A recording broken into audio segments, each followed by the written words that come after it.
Hello, my dear friends and law aspirants. Welcome back once again on Utkarsh Glad Classes. This is Hasib Chauhan, mentor for your legal reasoning. So, dear friends, फिर से एक बार स्वागत है आपका MHCET की 501 question answers की legal reasoning की series में। तो चलिए विदाउट वेस्टिंग योर टाइम शुरू करते हैं आज का पहला क्वेश्चन। प्रिंसिपल कहता है damages are the money recompense as far as money can do for the violation of a right. कि जो डैमेज होता है ना, उन डैमेज को मनी से रिकम्पनसेट किया जाएगा उतना ही जितना मनी दे सके, क्योंकि कुछ डैमेजेस ऐसे होते हैं जिनको पैसों में आप तोल नहीं सकते, पैसों में आप उन डैमेजेस को पेमेंट नहीं कर सकते। An Indian citizen having a right to vote was not allowed to cast his vote on the polling booth by the returning officer. एक इंडियन सिटीजन था, उस बेचारे के पास में राइट था वोट करने का, लेकिन वोट नहीं करने दिया गया रिटर्निंग ऑफिसर के द्वारा। Name of A was mention in the voter list, उसका वोटर लिस्ट में नाम भी था। A has also reported at the polling booth in time, time पर भी पहुंच गया। However, the candidate in whose favor A would have cast his vote won the election. A filed a suit claiming damage. तो जिसके favour में वो particular person vote करना चाहता था वो पर्सन जीत भी गया। तो सवाल बहुत सिंपल सा है मेरे भाई, क्या ए को डैमेज का क्लेम मिलेगा? 100% मिलेगा। ये ऑप्शन सही है। ये सवाल हम पहले भी कर चुके हैं। मैंने कहा था बीच बीच में रिपीट करूंगा क्वेश्चंस को, आपके कमेंट बॉक्स में झड़ी लग जानी चाहिए कि हाँ सर ये पहले भी आप बता चुके हो। इसका सही आंसर ए है।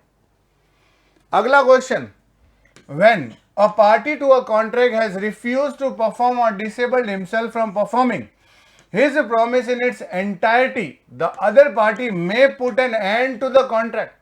अगर कोई एक पार्टी अपना पार्ट पूरा करने में नाटक करे, अपना पार्ट पूरा नहीं करे, तो यहां पर दूसरी वाली सामने वाली पार्टी के पास भी राइट होता है put an end to the contract, खत्म करने का। A engage B on April 12 to enter is service. A ने बी को एंगेज किया 12 अप्रैल को अपनी सर्विस के लिए। 1 जून को बटन 12 अप्रैल को एक एग्रीमेंट साइन होता है कि 1 जून से आपको मेरे यहां पर काम पर आना है, लेकिन 11 मई को A wrote to B that his service would not be needed, और उसने 11 मई को पहले ही बोल दिया कि अब आपकी आवश्यकता नहीं है, मैं आपको काम पर नहीं रख सकूंगा। On May 22, B joined C for employment. अब B को पता चल गया कि ये आदमी मुझे काम पर नहीं रखेगा, तो वो कहीं और चला गया। तो अब सवाल ये है कि सर B को वेट करना चाहिए था 1 जून तक, B को C की कंपनी में 11 मई को ही ज्वाइन कर लेना चाहिए था, 22 मई तक रुकने की जरूरत नहीं है, और B को कोई रिस्पॉन्सिबिलिटी नहीं है कि वो 1 जून तक का वेट करे, जब पहले ही सामने वाली पार्टी ने अपनी तरफ से अपना प्रॉमिस तोड़ दिया है, तो दूसरी पार्टी को उस पर्टिकुलर डेट का वेट करने की जरूरत नहीं है। इसका सही आंसर होगा सी। समझ गए? क्वेश्चन देखो next, when a person voluntary agree to suffer some harm he is not allowed to complain for that. अगर कोई particular person volenti non fit injuria, बहुत फेमस मैगजिम है टॉर्ट लॉ का, वॉलेंटी नॉन फिट इंजूरिया, इसका मतलब होता है simple शब्दों में कहूं तो कंसेंट से किया गया कोई काम जिसके लिए आप बाद में डैमेज क्लेम नहीं कर सकते। A was one of the spectators at a formula 1 car race. A जो है वो स्पेक्टेटर है, दर्शक है, किसका? फॉर्मूला 1 कार रेस जहां हो रही है, हेल्ड एट गुड़गांव, गुड़गांव में हो रही है, on a track owned by one का एम नाम की कंपनी जो है वो ऑर्गेनाइज कर रही है इसको। During the race there was a collision between 2 racing car. Race के दौरान 2 कारों की आपस में भिड़ंत हो गई, one of which was thrown away amidst spectators, और उसमें से एक उछलती हुई दर्शकों के सीटों पर आकर गिरी, thereby causing injury to A, तो ए को भी बहुत सारी चोटें लगी। A claim damage for the injuries cause to him, A ने क्लेम करना चाहा कि मुझे डैमेज चाहिए। तो अब यहां पर पहला ऑप्शन कहता है M company will be liable, not liable. M company will not be liable for the damages because A had come to see the race on his own will, ये काफी हद तक ठीक लग रहा है। M company will not be liable for the damage because the collision between the cars were beyond its control, ये सही नहीं है। M company will be liable because it has earned huge revenue, गलत जवाब। तो सही ऑप्शन होगा आपका बी, क्योंकि आपने वॉलेंट्री कंसेंट दी है उस खतरे को उठाने के लिए, अब आप उसका डैमेज क्लेम नहीं कर सकते। क्वेश्चन देखो, an interest which is created on a transfer of property and depend upon the fulfillment of a condition will fail if the fulfillment of a condition is impossible or is forbidden by the law or is of such a nature that if permitted it would defeat the provision of any law or is fraudulent or involve or implies injury to the person or the property of another person or the court regard it as immoral or opposed to the public policy।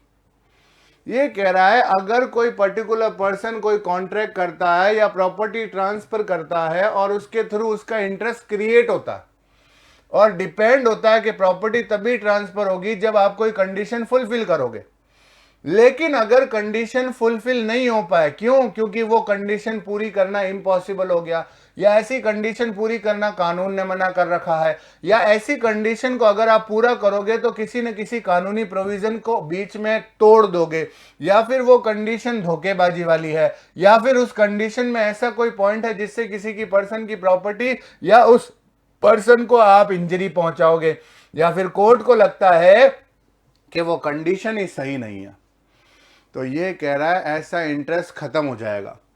A gives 10 lakh रुपया to B, A ने 10 लाख रुपए दिए B को on condition, condition क्या है? That B shall marry A's daughter C, condition कह रहा है कि ए ने कहा मेरी बेटी सी से शादी करनी पड़ेगी, 10 लाख दे दूंगा। On the date on which A give 10 lakh rupees to B C was dead, जब उसने 10 लाख दिए तो सी मर चुकी है। अब बताओ मेरे भाई दोस्तों, जल्दी से दिमाग पे थोड़े जोर डालिए और बताइए कि इसका आंसर क्या होना चाहिए।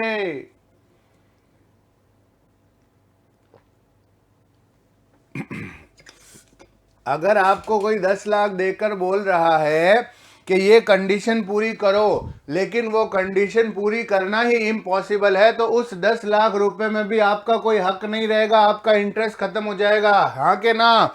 बिल्कुल ठीक। तो बी का इंटरेस्ट फेल हो चुका है बिकॉज ऑफ इम्पॉसिबिलिटी। इमोरल नहीं है, शादी करना इमोरल थोड़ी है, मतलब शादी करना या नहीं करना प्रोहिबिशन, कानून ने कोई मना नहीं किया शादी करने से। 10 फेल तो हो गई ना भाई, लड़की ही मर गई तो शादी कैसे करेंगे? इम्पॉसिबल हो गया, पहला पॉइंट ही यहां पर फिट बैठ गया। अगला क्वेश्चन है, a condition precedent must be complied with before the happening of event to which such a condition is attached. Precedent का मतलब होता है पहले, अगर कोई कंडीशन पहले पूरी करनी है उसके बाद आपको कुछ मिलेगा या कॉन्ट्रैक्ट पूरा होगा, तो वो कंडीशन पहले ही पूरी करनी होगी। Fulfilment of such condition after the happening of event is no fulfilment of condition. और अगर आपने इवेंट पूरा करने के बाद वो कंडीशन फुलफिल की है तो फिर हम उस कंडीशन को पूरा नहीं मानेंगे। A transfer 5,000 to B on condition that he shall marry with the consent of C, D and E. As C, D and E had to go abroad for some business purpose and as the date of marriage was already fixed, therefore B marries without the consent of C, D and E but obtains their consent after the marriage when C, D and E return to their country. ए ने 5,000 रुपए B को दिया और condition डाल दी कि जब भी तुझे शादी करनी हो सी, डी और ई की मर्जी से करना। सी, डी और ई बिजनेस पर्पस के लिए फॉरेन गए हुए थे, डेट शादी की पहले ही फिक्स हो चुकी थी, तो बी ने शादी कर ली और जब वो लौट कर आए तो उनसे कंसेंट ले ली। हमने पढ़ा कि अगर कोई प्रेसिडेंट कंडीशन है तो वो पहले पूरी करोगे तभी हम मानेंगे, बाद वाली को हम पूरा फुलफिलमेंट नहीं मानेंगे। यहां पर इसने शादी की और वापस आकर उनसे कंसेंट लिए, तो ये तो बाद वाली कंडीशन हो गई, तो बी ने कंडीशन फुलफिल नहीं की है। क्लियर है? देखो मैं ज्यादा से ज्यादा क्वेश्चन कवर करने की कोशिश कर रहा हूं ताकि छोटे से छोटे समय में आपको ज्यादा से ज्यादा मैटर मिल सके, तो प्लीज आप लोग इसको एक अपना अचीवमेंट मानो कि भाई मुझे फटाफट सारे के सारे क्वेश्चन करने हैं ताकि मैं एमएससीटी का जब पेपर देने बैठूं तो लीगल रीजनिंग का एक भी क्वेश्चन गलत नहीं हो। अगला क्वेश्चन है, in the agreement a condition subsequent must be complied with to claim the benefit of that agreement. अगर किसी अग्रीमेंट में अगर कोई कंडीशन है subsequent must be complied with to claim the benefit of that. Subsequent मतलब साथ साथ या एक के बाद एक। अगर कोई एग्रीमेंट में आपके पास में कोई कंडीशन है जो बाद में पूरी करनी है या साथ साथ पूरी करनी है, तो ऐसे केस में अगर आपको क्लेम चाहिए ना उस एग्रीमेंट का बेनिफिट चाहिए तो आपको वो कंडीशन पूरी करनी होगी। A agree to transfer of farm to B. A ने अग्री किया कि मैं बी को अपना पूरा फार्म हाउस ट्रांसफर कर दूंगा, प्रोवाइडेड दैट, शर्त यह है, if B does not go to England within 3 years, अगर बी जो है वो 3 सालों के अंदर अंदर इंग्लैंड नहीं जाए, after the date of the agreement, agreement sign करने के डेट के अगले 3 सालों के अंदर अंदर अगर वो इंग्लैंड नहीं जाएगा तो फार्म हाउस तेरा हो जाएगा। His interest in the farm shall cease, अगर गया तो फिर खत्म मामला। B does not go to England within the term prescribe, और बी ने जो टाइमिंग बताया था 3 साल का उसमें वो अब्रॉड गया ही नहीं, इंग्लैंड गया ही नहीं, तो बी का इंटरेस्ट फार्म हाउस में कंटिन्यू है, बी का इंटरेस्ट फार्म हाउस में कंटिन्यू नहीं है। B has fundamental right to go to England और not to go to England and hence the condition was illegal, the agreement between A and B was void. तो देखो ध्यान से समझो, अगर कोई पर्टिकुलर अग्रीमेंट है, a condition subsequent must be complied with to claim the benefit of that agreement. यहां कहा ए ने बी को फार्म हाउस ट्रांसफर किया, मतलब करने वाला है, अगर B does not go to England within 3 years after the date of the agreement, his interest in the farm shall cease. अब ये समझो, ध्यान से समझना, ये क्वेश्चन को थोड़ा घुमाया है मैंने, ये वही वाला क्वेश्चन नहीं है। ए ने कहा बी को फार्म हाउस ट्रांसफर कर दूंगा, शर्त यह है कि वो अगले 3 सालों तक उस पर्टिकुलर अग्रीमेंट को साइन करने के बाद इंग्लैंड नहीं जाना चाहिए। फार्म हाउस के डीड पर, मतलब अग्रीमेंट पर साइन करने के बाद his interest in the farm house shall cease. अरे अब वो फार्म हाउस ए का ही नहीं रहा, तो क्या बी का इंटरेस्ट फार्म हाउस में कंटिन्यू रहेगा जो ट्रांसफर करने वाला था। अगले 3 साल बाद अगर आप इंडिया में ही रुके रहते, इंग्लैंड नहीं जाते, तब ट्रांसफर होता ना, तो यहीं पर ए के हाथों से वो छिन गया, तो बी का इंटरेस्ट कभी कंटिन्यू रहेगा ही नहीं। अब उसको इंग्लैंड वाली शर्त मानने की जरूरत नहीं है।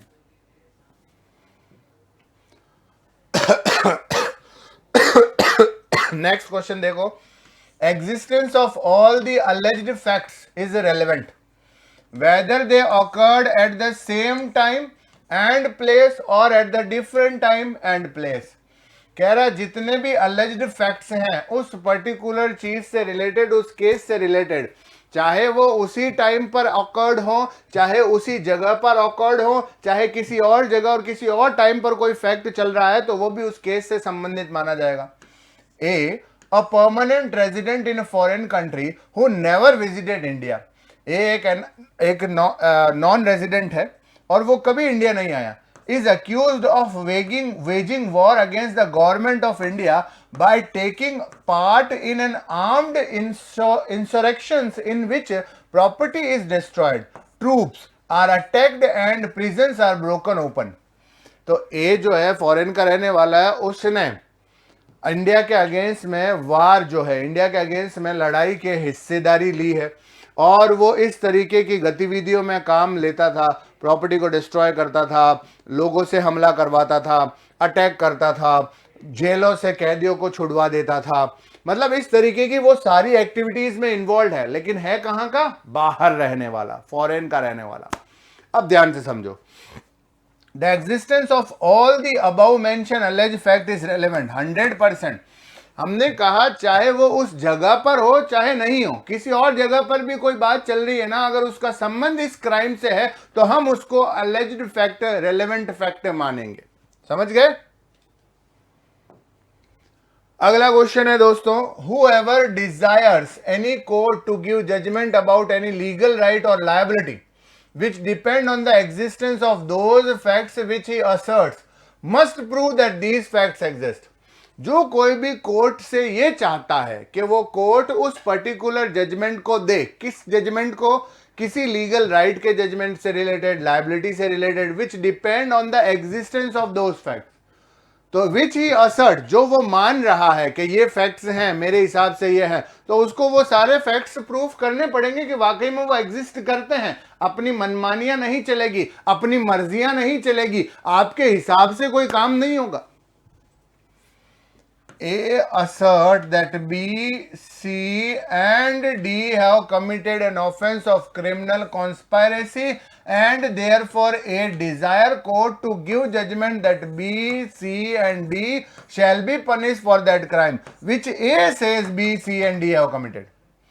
A ये मानकर बैठा है B, C और D ने एक ऑफेंस किया है, कॉन्स्पायरेसी, क्रिमिनल कॉन्स्पायरेसी, आपराधिक षड्यंत्र का, और ए चाहता है कि कोर्ट इन तीनों के खिलाफ जजमेंट दे, उनको पनिशमेंट दे, जिसके बारे में ए कह रहा है। तो यहां ए की जिम्मेदारी है कि वो सारे के सारे फैक्ट्स प्रूव करे ना, कि मेरे पास ये सारे सबूत हैं।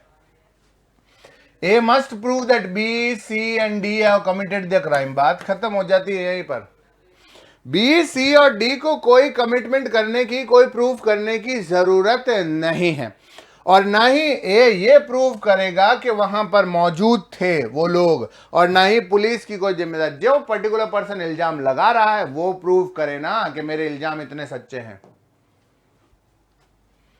The fact that any person was born during the continuance of a valid marriage between his mother and any man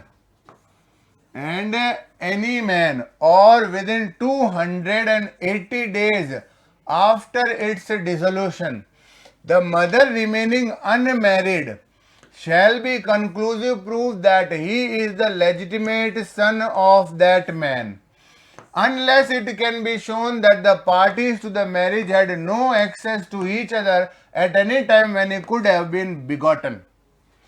कह रहा है कि ये बहुत इंपॉर्टेंट बात है भाई, देखो जायज और नाजायज की बात हो रही है।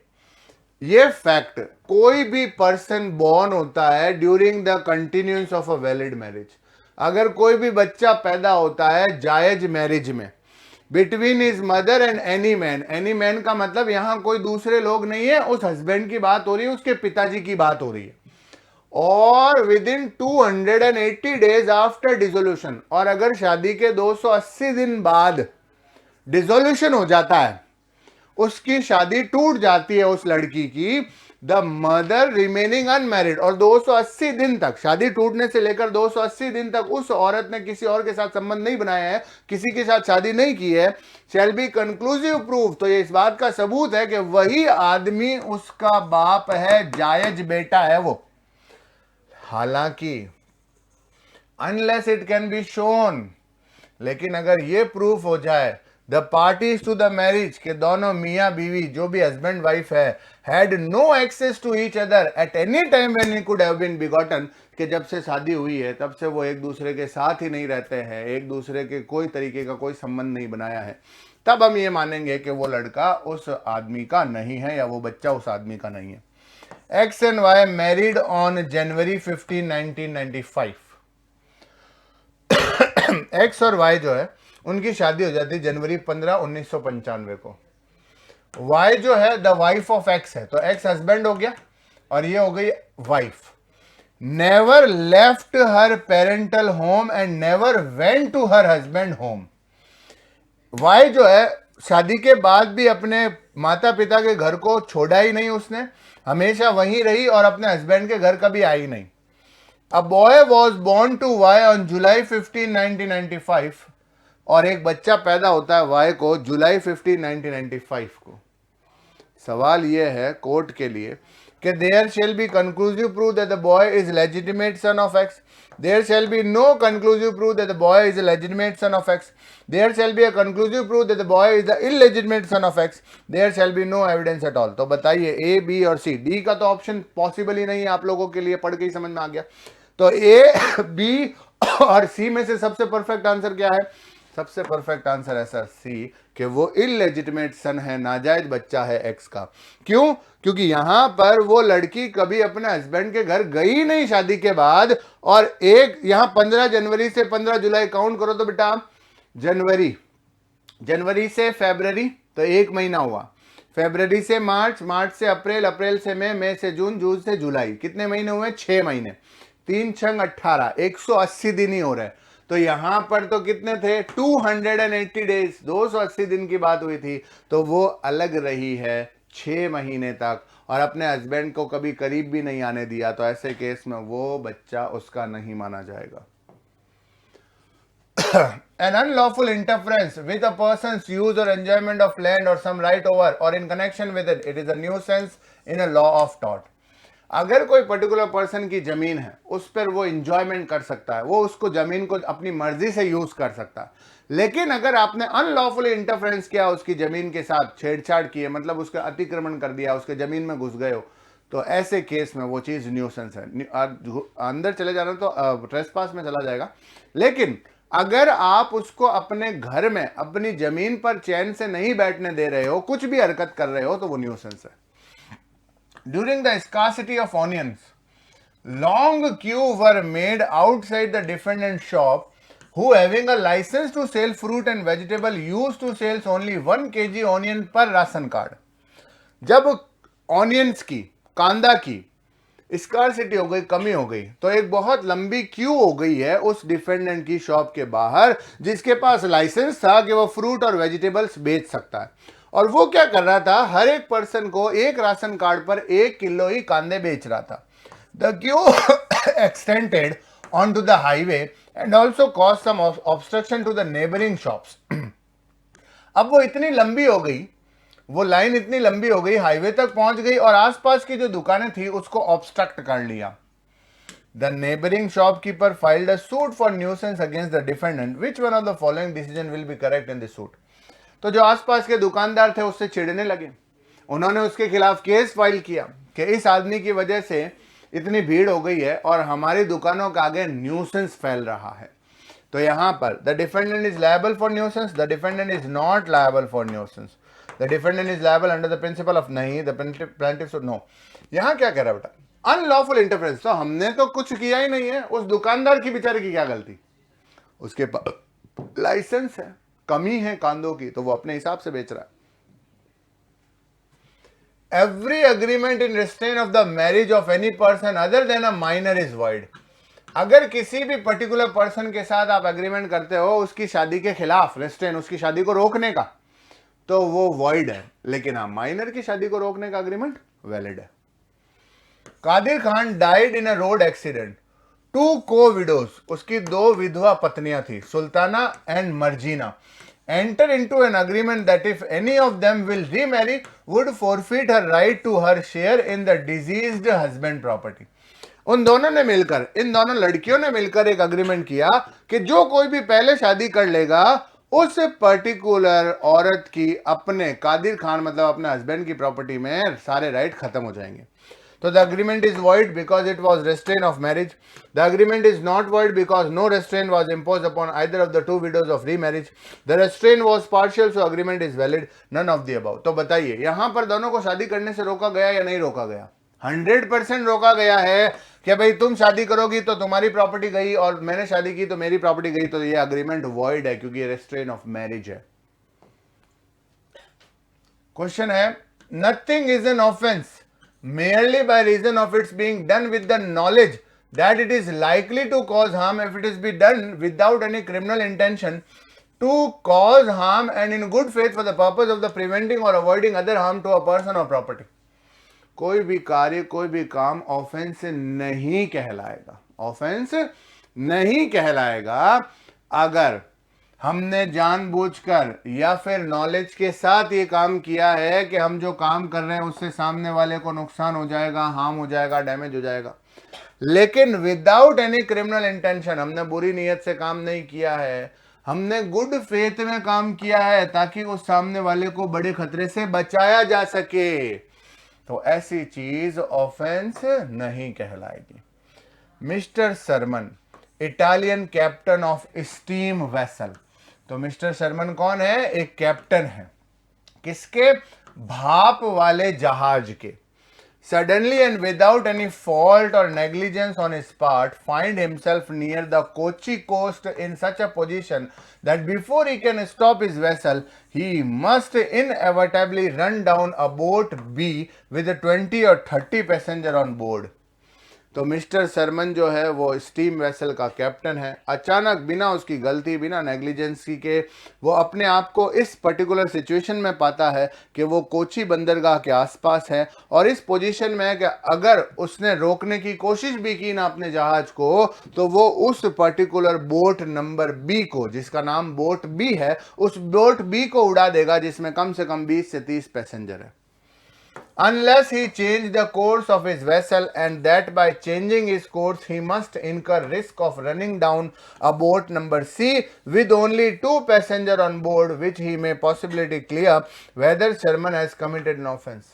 लेकिन अगर वो अपने इस जहाज को, बड़े से जहाज को जल्दी से घुमाने की कोशिश करे, तो वो उस छोटी नाव नंबर C को उड़ा देगा जिसमें 2 लोग हैं। तो अब उसको किस तरीके का रिस्क लेना चाहिए वो आपको बताना है। Sherman has committed no offence because this was done out of necessity. बिल्कुल सही जवाब होगा आपका ए कि शर्मन ने कोई गलती नहीं की है, उसने ये लापरवाही से नहीं किया है, ये आवश्यकता स्वरूप किया गया है। क्योंकि उसने अगर बड़ी बोट को उड़ाया तो बड़ी बोट में 20 से 30 पैसेंजरों की जान को खतरा है, जबकि छोटी बोट में सिर्फ 2 पैसेंजर की जान को खतरा है। और फिर भी वो कह रहा है कि मैं कोशिश कर रहा हूं कि उसको शायद उन दोनों को भी मैं बचा लूं, लेकिन हाँ, उन दोनों की जान को ज़्यादा खतरा है अगर उन 20-30 लोगों की जान बचाने की कोशिश की जाए तो।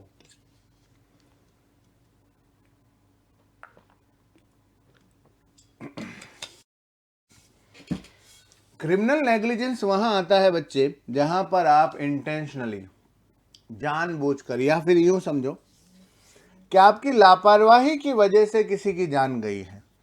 तो जब आपकी लापरवाही की वजह से किसी की जान जा रही है तो वो पॉइंट क्रिमिनल नेग्लिजेंसी में कवर होता है।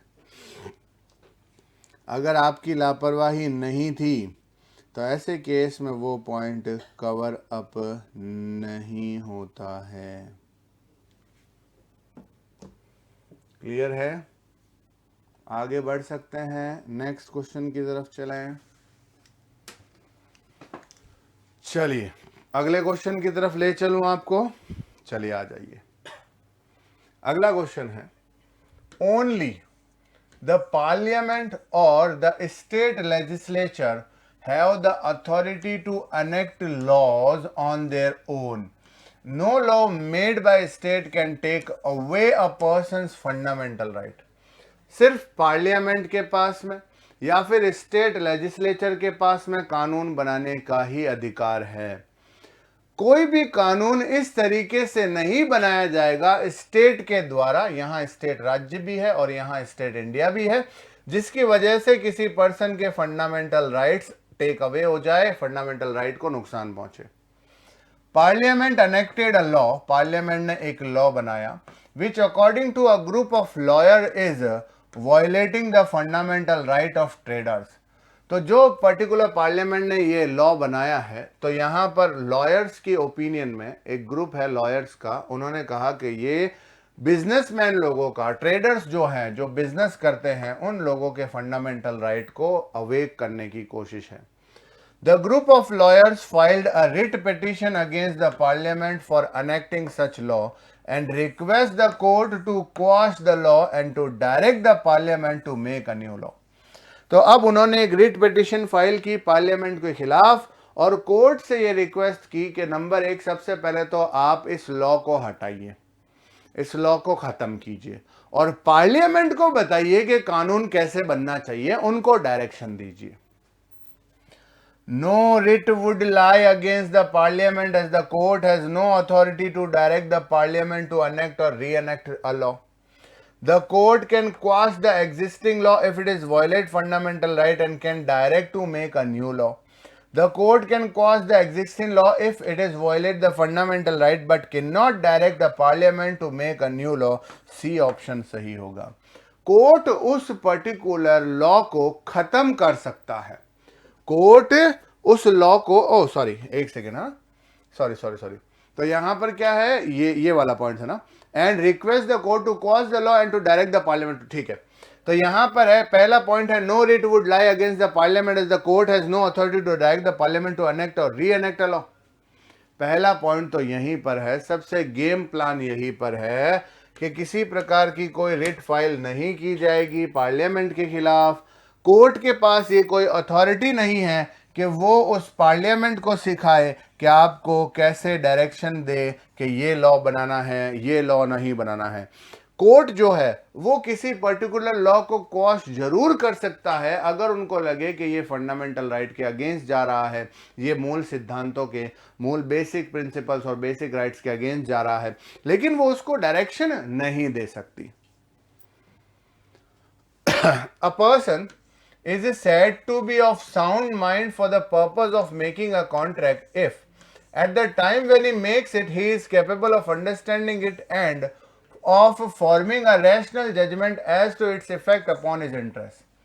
कोई भी पर्सन जो है वो साउंड माइंड का माना जाएगा जब वो कॉन्ट्रैक्ट कर रहा हो, जब वो कॉन्ट्रैक्ट करते टाइम इस बातों को समझ रहा हो कि मैं क्या करने जा रहा हूं, और वो उस चीज को समझ पा रहा हो और एक रैशनल जजमेंट क्रिएट कर लेता हो अपने दिमाग में कि हाँ मेरे को समझ में आ रहा है कि मैं यहां पर किस चीज पर साइन कर रहा हूं, मेरा इंटरेस्ट है या नहीं है। Mister x who is usually of sound mind, mister x जो है वो ज्यादातर साउंड माइंड में रहते हैं, but occasionally of unsound mind, लेकिन कभी कभी उनको पागलपन के दौरे पड़ जाते हैं। Enter into a contract with mister Y when he is of a unsound mind, उसने मिस्टर वाई के साथ में कॉन्ट्रैक्ट किया जबकि वो किस अवस्था में था, पागलपन की अवस्था में था, उसका दिमाग ठीक नहीं था। Y came to know about this fact afterwards and now wants to file a suit against mister X. Y came to know about this fact afterwards, Y को ये चीज बाद में पता चली और अब वो एक्स के खिलाफ सूट फाइल करना चाहते हैं उससे कंपनसेशन लेने के लिए। Mister x can not enter into a contract because he is of unsound mind when he entered into a contract. तो मिस्टर एक्स वो कॉन्ट्रैक्ट ही नहीं कर सकता और ऐसे केस में वो चीज ही वॉइड चली जाएगी सीधी। तो मिस्टर एक्स कैन एंटर नहीं, मिस्टर एक्स कैन एंटर नहीं, समझ गए। तो mister x can not enter, क्योंकि यहां पर आपने कहा ना कि सर मैंने जब एंट्री मारी है ना कॉन्ट्रैक्ट में तब मैं अनसाउंड माइंड का था, तो ऐसे केस में आपको मामला वहीं खत्म करना पड़ेगा, इससे आगे आप बढ़ ही नहीं पाएंगे। Last question of this class, nuisance as a टॉट, मतलब वो क्या है, सिविल रॉन्ग है। न्यूसेंस जो है वो सिविल रॉन्ग है। Means an unlawful interference with a person's use or enjoyment of land or some right over or in connection with it. तो न्यूसेंस जो है वो किसी पर्सन की जमीन के यूज, उसके एंजॉयमेंट के ऊपर कोई पर्टिकुलर हार्मफुल एक्ट है।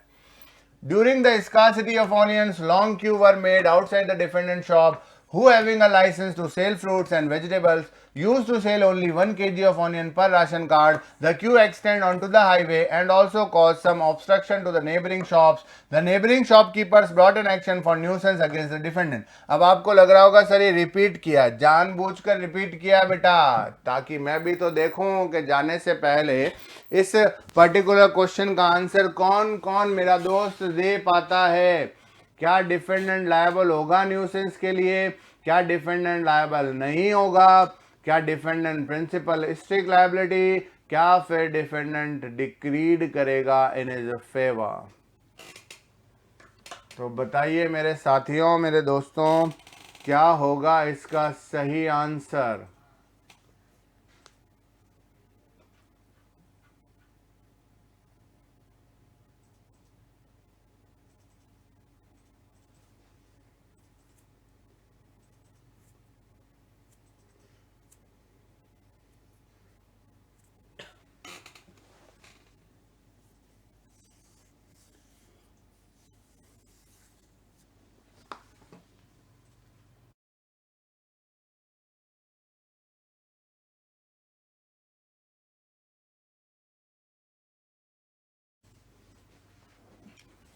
हाँ, तो पता तो चले ना कि भाई अभी अभी मैंने पढ़ाया है और आप लोगों ने कितना दिमाग लगाया है, क्या वाकई में आप इस क्वेश्चन को समझे थे या नहीं समझे थे, या कंफ्यूज थे अभी भी?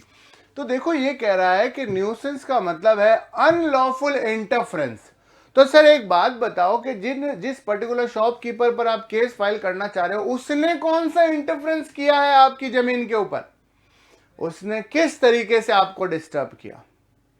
नहीं ना। बिल्कुल सही जवाब है, the defendant was not liable for the nuisance. उसकी कोई भी गलती नहीं है। तो आज हमने कुछ चीजों को ऑब्जर्व किया, जैसे वॉलेंटरी नॉन फिट इंजूरिया है, न्यूसेंस वाला पॉइंट है, और इसके अलावा एक पार्लियामेंट्री लॉ वाला पॉइंट था। तो ये काफी चीजें जो है जो रेलेवेंट करती है आपके एग्जाम पर्पज से। तो इसी के तरीके से और भी क्वेश्चंस मैं आपके सामने लेकर आता रहूंगा। तो मिलते हैं नेक्स्ट क्लास में, तब तक लेटर बाय बाय, सी या।